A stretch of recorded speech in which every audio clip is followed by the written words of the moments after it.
Hey, what's going on? Todd Shaw with another episode of the Sawdust Dude. Woo! Alright. Hey, cool deal. Thanks for watching. Today, we're talking about tools every woodworker needs to get started. I'm talking about day one, straight out the box. You're so new, you still got the tag on you. Hey, that brings me to another point. We're doing this video because somebody sent me a message. And you know what? Leave a comment below if you want to see something. Hey, I don't know unless you tell me. No particular order, but these are the tools that woodworkers need. I'm talking about beginners to get started. And I really thought about this. You're like this. This one will get you. You'll be surprised. Now, before I bring the tools out today, let me just preface this by saying, you know what? These aren't straight out the box. These are tools. This is what I do for a living, and I use my tools. So I don't abuse them, but I use them. Okay, so here it is with log cabin stain and everything. This one may surprise you, but coming in, my first pick for the tool that you need to purchase, this is kind of like a portable workbench, and it's the Werner portable workbench. It has legs that fold up, little lock, they lock on the side here. Not hard to do this and see. It just folds like this, and it just folds right up. This is like the coolest workbench. You can stand on it to reach up high places, but also using it for a work surfaces, cutting off of.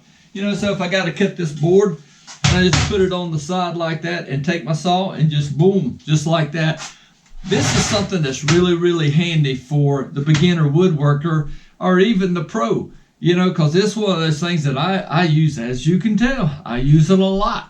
And it's great on the job site. It's great in the shop because, you know what? When you're done with it, you just kind of fold up the legs and boom, and tuck it away. So, Werner, portable workbench. That's a good one.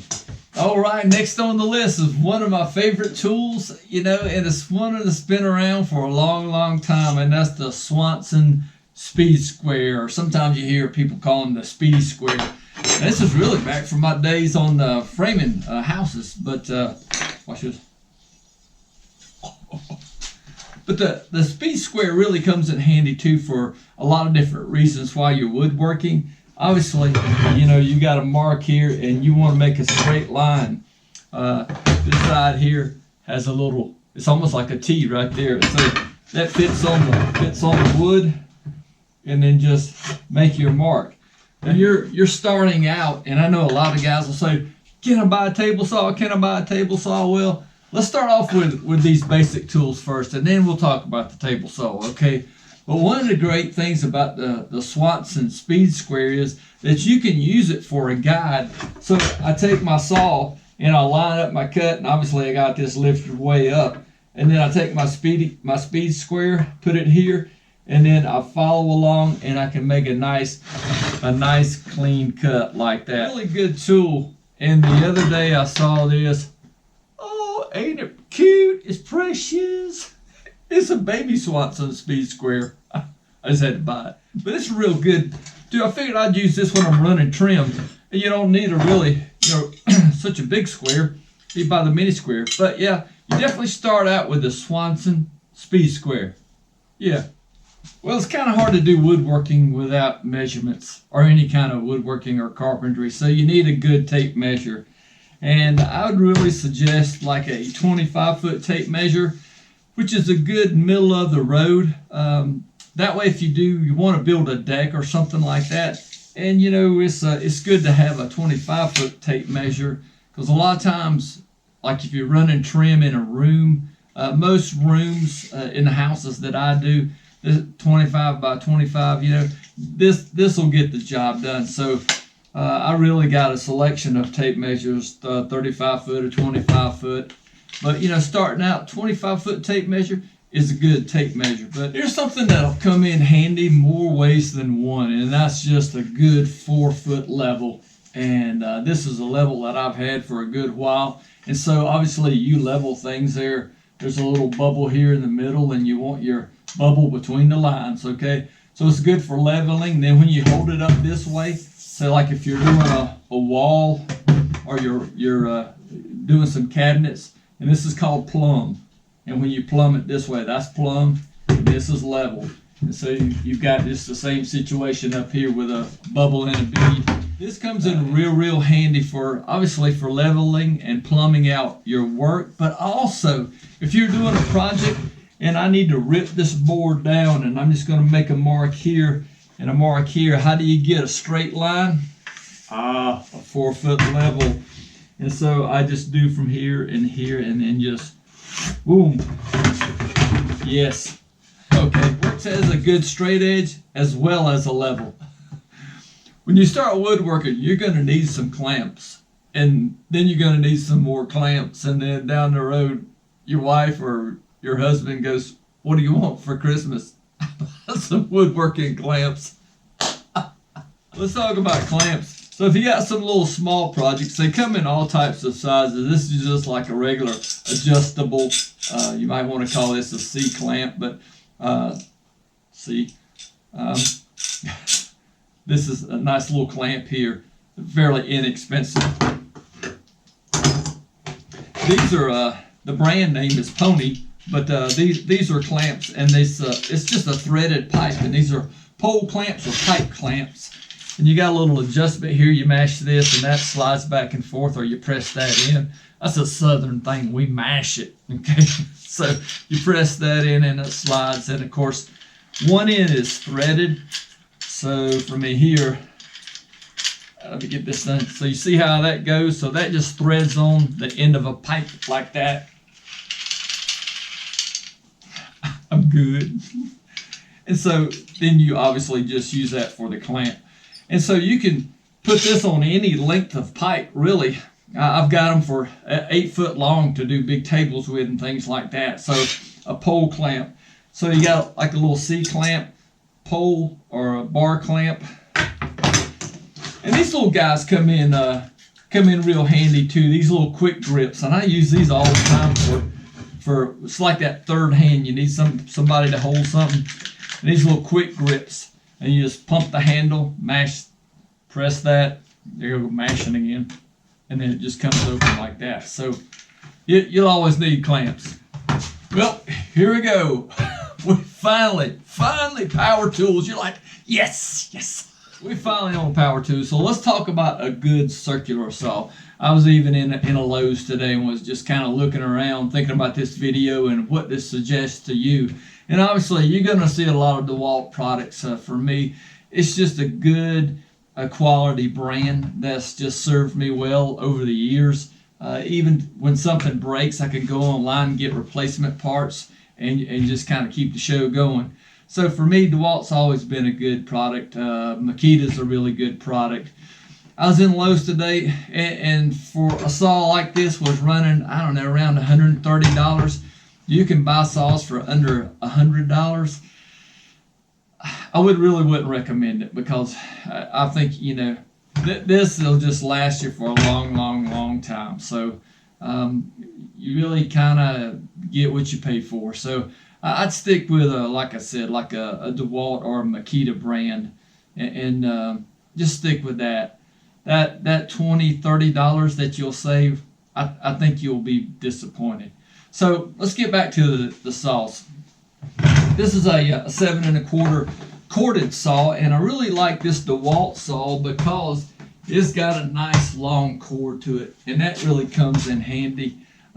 Yes, you have an extension cord up to it, but this cord is really it's well made.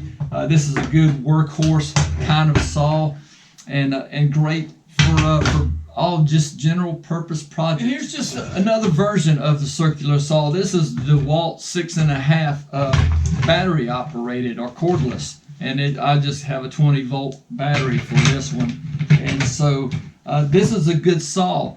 If I had to pick between a corded or a battery operated, a cordless, I'd still probably go with the corded, the one that you plug in. This one just does kind of suck down the batteries if you have to do a lot of cutting. And so the one that just plugs in and plugs and goes, I would stick with that one. I love cordless products, but as far as the circular saw, I use this when I just have to make 2 or 3 cuts and I'm done. So you got the 7 1/4 or the 6 1/2 cordless. I'd go with the 7 1/4. That's just my opinion. What do you think? Leave a comment down below. Ah, yes, more power tools. One of the things that you'll really need in the shop is a drill, and this is once again a DeWalt product. Let me just go ahead and say this. I say this all the time. I start out with, when you see my tools, I use them, and they'll have paint and stain and nicks and dings all over them because I drop them and they hold up. And so that ought to be a selling point for you. I don't get paid to say this about DeWalt tools or any tool that I put on here, but I'm just telling you, just what works for me day in and day out. These tools hold up. So quality does matter. I've got a DeWalt drill here that's got different settings on it. It's got like a clutch setting, a low and a high. A nice little thumb feature here, which does forward and reverse, which I really like. You don't need a chuck key anymore. You can just twist it on down and lock it in that way. So a great drill, like I said. DeWalt makes an impact driver. This is probably one of my favorite tools that I use more often than not. When I've got to do a bunch of decking or a lot of different types of running screws in, man, the impact driver over the drill every time. And this is just it's got a lot of torque to it. And when you're running in a screw, kind of be careful, don't over torque it. But the impact driver, and a lot of times you can find these on sale as a kit, like a dual pack. And so you get an impact driver, a drill, a couple of batteries, and a charger, kind of like a bundle package. So that is a great option to go with. But I highly recommend that you go with the bundle option, that you get the impact driver along with the drill, and that'll really save you some money there. Now let's talk about this. What type? You notice I've got 2 different types of drills here, and I'll kind of set this to a side. I would really recommend the 20-volt DeWalt package or any system with a 20-volt battery, and this is like a 20-volt max. And so it holds a charge for a long time. Display option there lets you know how much battery life you have. Now, this is a small drill that I keep in my shop. It's only a 12 volt. It's real light. You can see it looks new. But here's the thing about it. This 12 volt does not interchange with the 20 volt. I mean, it'll start, but it doesn't run. And likewise, this 20 volt doesn't go with the 12 volt. So what I would suggest is just start with the 20 volt, because the 20 volt operates most of the DeWalt products. This is what goes in the saw, and I've got an oscillating saw, and on and on and on. I've got a leaf blower, and it all takes this 20 volt system battery. So I would stick with the same brand, whether it's DeWalt, Makita, and that way your batteries, because sometimes you just buy the drill and it's cheaper, and you always have multiple batteries, and so you can switch out the batteries with the different tools. So that's a good tip there. Hey, here's another tool for you. It is the Orbital Sander, DeWalt Orbital Sander. And this is really, you're going to need a sander for fine finishes. And this is a hook and loop system. They don't call it Velcro because Velcro is a brand name, so it's called hook and loop. So you buy the little pads there, has the holes in it, and you just put it on there like that. It kind of sticks and goes. Normally it has a little pouch up here that collects the dust. These are also, this one here is also battery operated, but I do have a corded version of this. It's got a nice on and off switch right there. This one's also variable speed. Little clicks in. Oh yeah. You'll need a sander. Here's another little saw that kind of comes in handy that you really can't do with a circular saw, and this is a jigsaw. This is a corded version, and the jigsaw is great for making radius cuts and different kind of scroll cuts. So if you got to do some pattern work, the jigsaw is real handy. This one too is a little dial here is a variable speed. It's got a little locking button here. I wouldn't really recommend using that, but just got a trigger up here. And you just hold it flat on your surface and cut. This one from in here has a little feature. You just hold that open, pull your blade out, put it back in, and then it locks back into position. Sometimes with sometimes with jigsaws, get that blade in there just right. Make sure that you buy the right blades for the right. They're really not interchangeable, so a Bosch blades sometimes won't fit the DeWalt and vice versa. So make sure that the blades that you buy, and like any saw blade, they've got fine tooth blades, they've got metal blades in this, fine tooth, coarse blades, and on and on. So you buy all types of blades to work with the jigsaw, but a jigsaw really does come in handy for a lot of your woodworking projects. Cool deal. All right, we're not trying to break the bank here, but I'm really just trying to put together a list of what are like the essential tools that you'll need to get started, and something that you'll use on a regular basis, and not some $3,000 piece of equipment that you use to make this special project and it sits in the corner the rest of the time. The Kreg pocket screw system. This is great for joinery, and so you just kind of take a piece of wood and clamp it in here. You've got a special bit that comes that has this collar on it so you don't drill too deep. I'll drill a couple of holes from there, unlock the system. See, I've got these nice little pocket holes here now.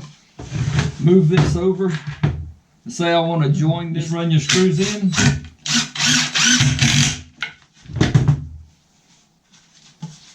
You got a nice tight system.